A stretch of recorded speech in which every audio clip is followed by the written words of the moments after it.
أسعد الله صباحكم متابعين قناة بوابة الأردن جوردن جيت من داخل الأردن وخارجها. أهلا وسهلا بكم.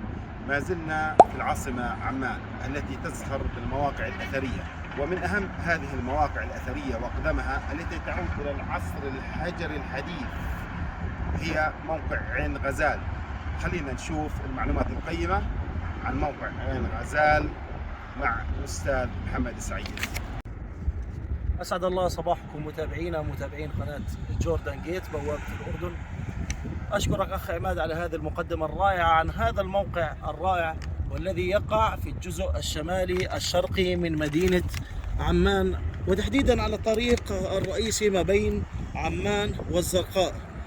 هذا الموقع الأثري اكتشف عام 1974 أثناء فتح الطريق الرئيسي للشارع، وبدأت العمليات الأثرية فيه عام 1982 برئاسة الدكتور جار روليفسون والدكتور زيدان كفافي وعدد من المساعدين أمثال الأستاذ خالد الشروف الذي كان له دور في اكتشاف جزء من التماثيل عين غزال، وكما تم مشاركة العديد من الأثريين الذين مروا على هذا الموقع. هذا الموقع يرتفع 720 مترا عن سطح البحر، ودلت التنقيبات الأثرية أن الموقع يرجع إلى العصر الحديث. تقريبا يعود هذا الموقع إلى 8500 سنة قبل الميلاد، وتحديدا في هذه الحقبة حصل أهم تطور عند الإنسان الحجري، فانتقل من طور الرعي والانتقال من مكان إلى مكان آخر بحثا عن الكلأ والماء إلى طور جديد وهو الزراعة والاستقرار. فموقع عين غزال هو عبارة عن قرية زراعية استقر بها الإنسان الحجري عن طريق مجاورته لنبع مياه عين غزال، بالإضافة إلى مجرى نهر الزرقاء. بلغ عدد سكان هذا الموقع من 600 إلى 750 نسمة، ونتيجة الهجرات عن القرى الزراعية في فلسطين ووادي الأردن هاجر السكان إلى مناطق عديدة منها عين غزال. فهذا الموقع في فترات لاحقة وصل عدد السكان في هذا الموقع إلى 2500 نسمة في أوقات أخرى. أما الاكتشافات الأثرية التي كانت في الموقع ومن أهمها العمارة، فمباني عين غزال كانت مستطيل الشكل ودائرية، ورصفت هذه المباني بالجبس، وكانت في معظمها تتكون من طابقين، العلوي يستخدم للمعيشة أما السفلي كان يستخدم للتخزين.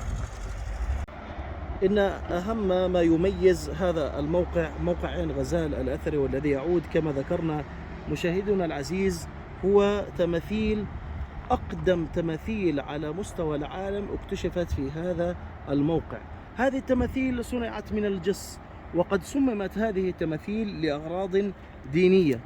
أما بالنسبة لعادات الإنسان العصر الحجري الحديث وعادات الدفن، فكانوا يدفنوا الموتى تحت أرضيات البيوت وبوضعية القرفصاء، وإزالة الرأس عن الجسد لربما كانت لغايات دينية، بالإضافة إلى وجود مرفقات جنائزية كانت توضع مع الشخص المتوفي لاعتقادهم أن المتوفي سيستفيد منها.